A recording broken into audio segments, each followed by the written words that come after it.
رب تو ہے نا دیکھنے والا. عبیداللہ ابن زیاد کے دربار میں جب سیدنا امام حسین کا کٹا ہوا سر پہنچا نا، اس نے ایک چھڑی پکڑی اور چھڑی پکڑ کے نا تو امام حسین کے لبوں پہ مارنے لگا. کہنے لگا تجھے کہا تھا نا بات مان جا، کٹا ہوا سر تشت میں رکھا ہے، تجھے کہا تھا نا بات مان جا.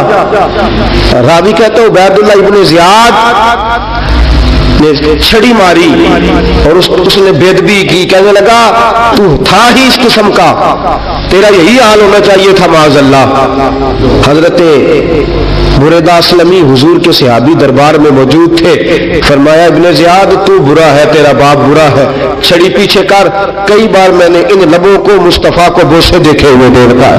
پیچھے کر، پیچھے کر، ہٹا لے. راوی کہتے ہیں کہ 1 2 3 4 5 6 سال گزر گئے. وہی کوفے کا دربار، وہی محل، وہی تخت اور وہی تشت جس میں امام حسین کا سر رکھ کے لایا گیا تھا.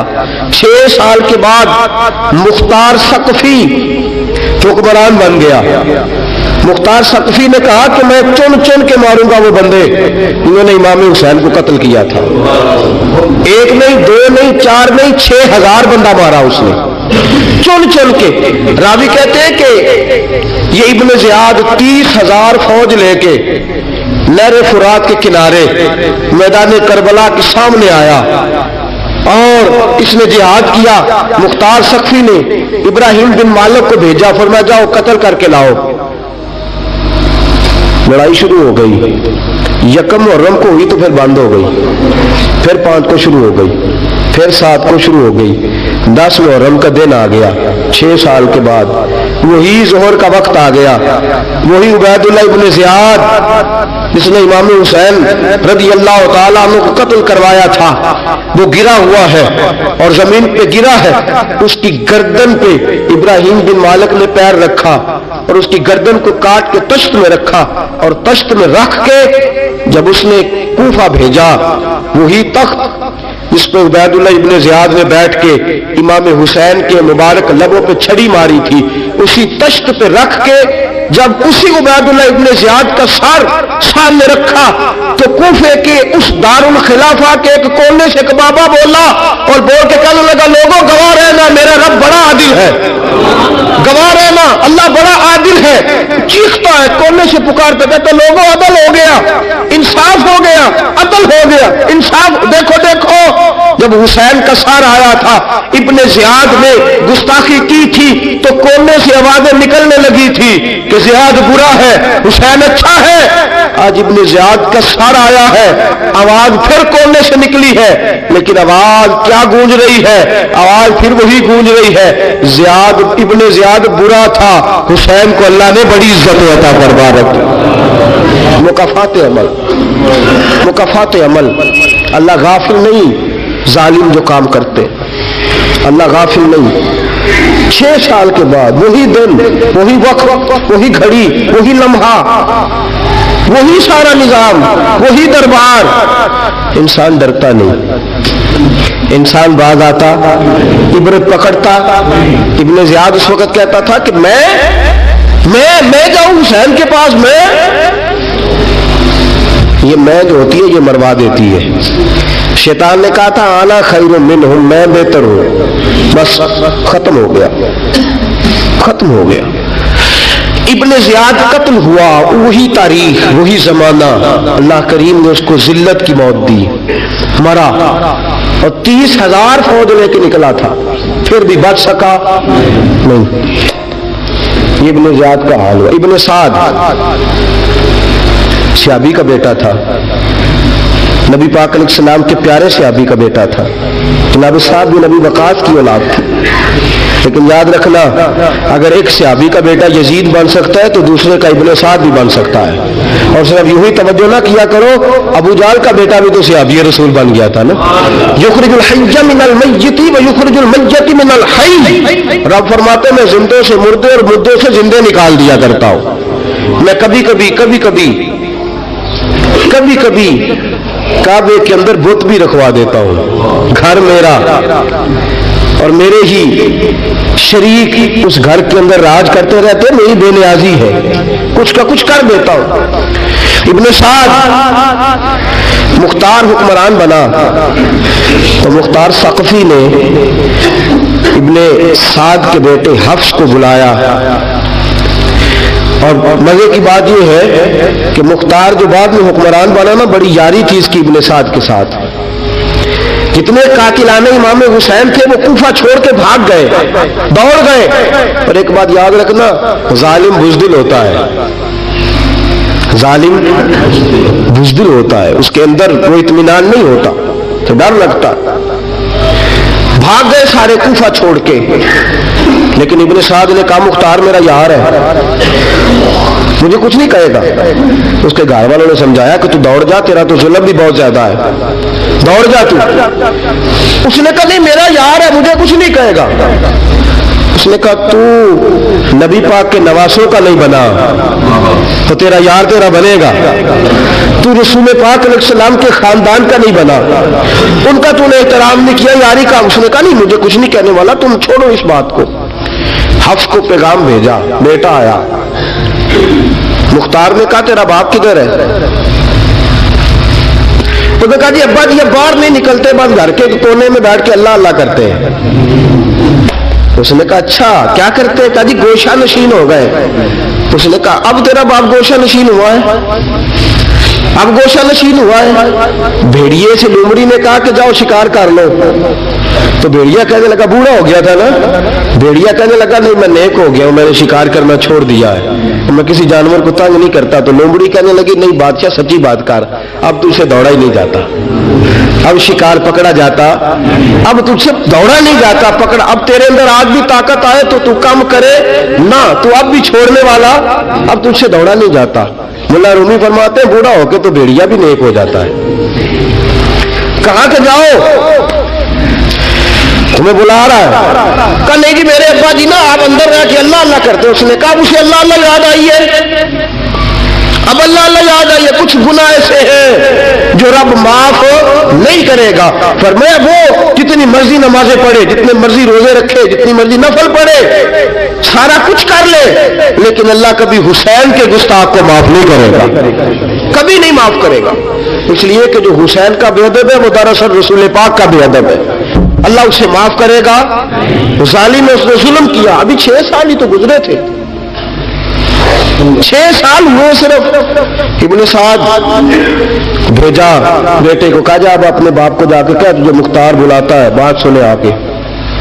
ڈر گیا، میں نے کہا ظالم بزدل ہوتا ہے، کہنے لگا اس سے جا کے کہو میں نہیں آ سکتا، بیمار ہوں۔ اس نے کہا چلو وہ نہیں آ سکتا تو ہم تو جا سکتے ہیں نا، ہم تو جائیں گے نا۔ ابن سعد نے بھیجے 10-12 بندے، فرمایا جاؤ زندہ نہ لے کے آنا میرے پاس، میرے پاس زندہ نہ لے کے آنا۔ گئے، بیٹے کو حفص کو گرفتار کر کے کھڑا کر دیا، اور جناب یہ جو ابن سعد تھا اس کو بھیجا، کہا جب تم اس تک پہنچو نا تو جا کے گردن مارنا اس کی، اور مجھے اس کی وجود نہیں دیکھنا، صرف کٹا ہوا سر دیکھنا ہے۔ گئے، جا کے اس کو پکارا، کہا مختار نے بھیجا ہے مارنے کے لیے۔ کہنے لگے مختار مجھے نہیں مار سکتا، میرا یار ہے۔ ابن سعد کہتا ہے مختار مجھے مار سکتا، میرا یار ہے۔ ان فوجیوں میں سے ایک فوجی کہنے لگا اگر تو محمد کے نواسے کو مار سکتا ہے تو تجھے بھی تیرا یار مار سکتا ہے صلی اللہ علیہ، اگر تو رسول پاک صلی اللہ تعالی علیہ وسلم کے نواسے کو قتل کر سکتا ہے، تو نے نبی کا حیا نہیں کیا، وہ یاری کا حیا کیوں کرے؟ تو نے ظلم کیا ہے، اب دیکھ تیرا حال کیا ہوتا ہے۔ گرفتار کر لیا، منتیں کرتا رہا۔ تاریخ ابن سعد کو بتا رہی تھی کہ ابن سعد تو ہاتھ باندھتا ہے، پاؤں پکڑتا ہے، میرا یاد کر میدان کربلا، میدان کربلا تجھے اپنی باری آئی ہے تو تو ہاتھ باندھتا ہے، میدان کربلا یاد کر۔ حسین نے بھائی کی بھی لاش اٹھائی تھی، حسین نے جوان بیٹے کی میت بھی اٹھائی تھی، 6 महीने का अली असगर भी उसकी गोद में दम तोड़ गया था। उसकी बेटियां पीछे थी, बहन पीछे थी, भांजियां पीछे थी, भतीजियां पीछे थी, लेकिन हुसैन ने एक बार भी हाथ नहीं बांधे। ये कौन है? अटा हुआ, गुबार से फटा हुआ, हजारों कूफियों के दरमियान वो अकेला ही डटा हुआ।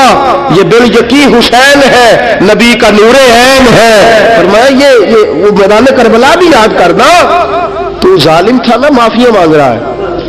हुसैन रसूल पाक के नवासे थे, एक बार भी माफी तलब। देख मंजर याद कर, इब्ने साद का एक ही बार में सर कलम किया, एक ही बार में। इमाम हुसैन पे तो पहले 82 जख्म लगे थे तलवार के, 82 जख्म तलवार के, नेजों के, और कई नेजों की अन्नियां इमाम हुसैन के वजूद में टूट गई थी। इमाम हुसैन रज़ी अल्लाह ताला अन्हो पहले डटे रहे, जमे रहे, बड़ी देर के बाद गिर, पहले ही वार में गिर गया। इब्ने साद का कटा हुआ सर पहुंचा तो बेटा खड़ा था। मुख्तार सख्फी ने कहा कि तेरा बाप मैंने मार दिया है। कहने लगा कोई मजा नहीं रहा जिंदगी में। उसने कहा चलो ठीक है, तुम्हें भी मार देते हैं। पर मजा नहीं रहा तो मार देते।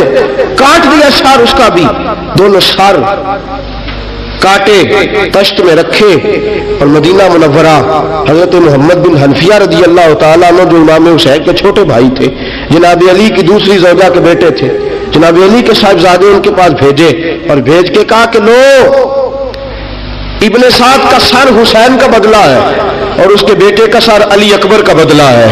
जब मोहम्मद बिन हनफिया के पास पहुंचे तो आपने फरमाया ये कमीनों के सर मेरे भाई के सर का बदला हो ही नहीं सकते, ये कहाँ हुसैन का बदला हो सकते हैं? वो हुसैन इब्ने अली, वो हुसैन इब्ने अली, हुसैन इब्ने अली की शान रिफत कोई क्या जाने, हसन जाने, अली जाने, नबी जाने, खुदा जाने। वो हुसैन इब्ने अली के बाप जिन्हां दा हर मैदान अंदर लड़दा रहा सी कुल ईमान बन के, मां जिन्हां दी सजदतुन निशा होवे ते नाना अर्श ते जावे मेहमान बन के। फरमाया ये हुसैन का बदला हो सकते? वो खोली बिन यजीद, खोली बिन यजीद जिसने इमाम हुसैन का सर काटा था, पता चला ना, देखे ना इमाम हुसैन को कितने मौके मिले थे करबला से जाने के। पहले मौके पर ही और बिन यजीद ने कहा कि इमाम आप जाना चाहे तो मैं रास्ते खोल देता हूं, आप तशरीफ ले जाएं। इमाम हुसैन ने फरमाया मैं अली का बेटा हूं, दौड़ूंगा नहीं, मैं दौड़ूंगा नहीं, मैं नहीं जाने वाला। खौली बिन यजीद दौड़ गया, कूफा छोड़ के दौड़ गया और किसी दूर दराज इलाके में जाकर डेरा लगा लिया। फिर वहां से वापिस आया, किसी ने कहा अमन हो गया, आजा। आ गया दोबारा कूफे। मुख्तार को पता चला कि आ गया है, फंस गया है, घर पहुंच गया है। इसकी बीवी जो थी ना खौली बिन यजीद की, बड़ी मोहब्बत करती थी नबी पाक के खानदान के साथ, हुजूर के खानदान के साथ बड़ी मोहब्बत करती थी। और मोहब्बत वालों का अंदाज पता क्या है? रंगे चमन पसंद, न फूलों की बू पसंद, हमको है वो पसंद जिसे आए तू पसंद। ये अंदाज है, अंदाज मोहब्बत ये है कि नबी पाक का गुलाम ना हो, सगा चचा भी हो तो मानते नहीं, गुलाम ना बने, सगा चचा भी हो तो मानते नहीं। और नबी पाक अलैहिस्सलाम का गुलाम हो, चाहे हबश का रहने वाला बिलाल ही क्यों ना हो, सरदार मानते हैं। ये अंदाज़ मोहब्बत है। वो बीवी बड़ी मोहब्बत करने वाली थी, उसने पैगाम भेजा, उसने कहा आ गया है घर। बंदे भेजे, कहा जाओ खौली को पकड़ के लाओ। मुख्तार ने कहा जल्दी लाओ। हुक्मरान ने हुक्म दिया, लाओ पकड़ के। गए, घर के अंदर गए तो छुप गया। छुपा कहां? टोकरे के नीचे। मैंने कहा जालिम बुज़दिल होते, एक टोकरे के नीचे छुप गया। बीवी से कहने लगा, उनसे कहना मैं घर कोई नहीं, इनसे कहो मैं घर नहीं। बीवी कहने लगी चलो ठीक है। दरवाजे पे गई तो कहने लगे हम खौली बिन यजीद को गिरफ्तार करने आए हैं। मुंह से पुकार के कहने लगी घर कोई नहीं, मुंह से, और हाथ के इशारे से कहने लगी वो टोकरे के नीचे छुपा हुआ है। मुंह से कहने लगी कोई नहीं घर, ताकि सोन ले अंदर, सोन ले। मुंह से कहने लगी कोई नहीं, हाथ के इशारे से कहने लगी छुपा हुआ टोकरे के नीचे। गए, जाके टोकरा हटाया, अपने पास बहुत सारी दौलतें और जायदादें वो सारी दे दी। कहने लगा ये मेरे पास कितना पैसा है, ये बहुत से कागजात हैं, ये कितने जेवरात हैं, ले लो, मुझे छोड़ दो। उन्होंने कहा वो हुकूमत किधर है जिसके लिए तुमने हुसैन का सर काटा था? किधर है वो तुम्हारे तख्त, और किधर गई वो तुम्हारी सल्तनतें, और किधर गई वो तुम्हारी दौलत और इक़्तिदार, और किधर है वो तुम्हारा असला जिसकी बुनियाद पर तुमने रसूल पाक का खून मैदान करबला में बहाया था, वो हमारे सामने लेके आ। कहने लगा ये थोड़े से इनामात जो मैंने इकट्ठे किए थे, ये दुनिया की गंदी दौलत, इसके लिए मैंने मैदान करबला में इमाम हुसैन का मुबारक सर, मुबारक तन से जुदा किया था, ले लो, मुझे छोड़ दो। उन्होंने कहा ना दुनिया में लोग तुझे छोड़ेंगे और ना अल्लाह ही तुझे क़यामत के दिन छोड़ेगा। गिरफ्तार करके लाए, गिरफ्तार करके लाए। मुख्तार ने कूफे के बाजारों के अंदर ऐलान किया कि आओ बाहर निकलो, तुम्हें बताओ। हुसैन इब्ने अली का खानदान गिरफ्तार करके इन्हीं कूफे की गलियों में फिराया गया था ना, यही घुमाया गया था, आओ तुम्हें दिखाऊं खुदा का इंतकाम और अल्लाह तबारक व तआला का इंसाफ तुम्हें दिखाऊं, आओ मैदानों में निकलो, घरों से बाहर आओ। मुख्तार सकफी अगरचे बंदा बाद में ये भी ठीक ना निकला, लेकिन बाज़ों का मेरे नबी पाक अलैहिस्सलाम ने फरमाया अल्लाह अपने दीन का काम अपने नाफरमान से भी ले लिया करता है। उसने काम लेना हो फासिक से भी ले लेता है। अल्लाह ने ले लिया काम, निकलो मैदानों में, निकले बाहर, चौक भर गए, गलियां भर गई, कूफे के मोहल्लात भर गए। मुख्तार ने कहा लोगों 6 साल पहले की तारीख भी ज़हन में रखना, और आज का दिन भी तुम कभी मजेबो खौली बिन जजीद है कि ये नारे लगाता था कूफे की गलियों में कि मैंने हुसैन का सर काटा है, मैंने हुसैन का सर काटा। तुम्हारे सामने खड़े, पूछो पूछो इससे।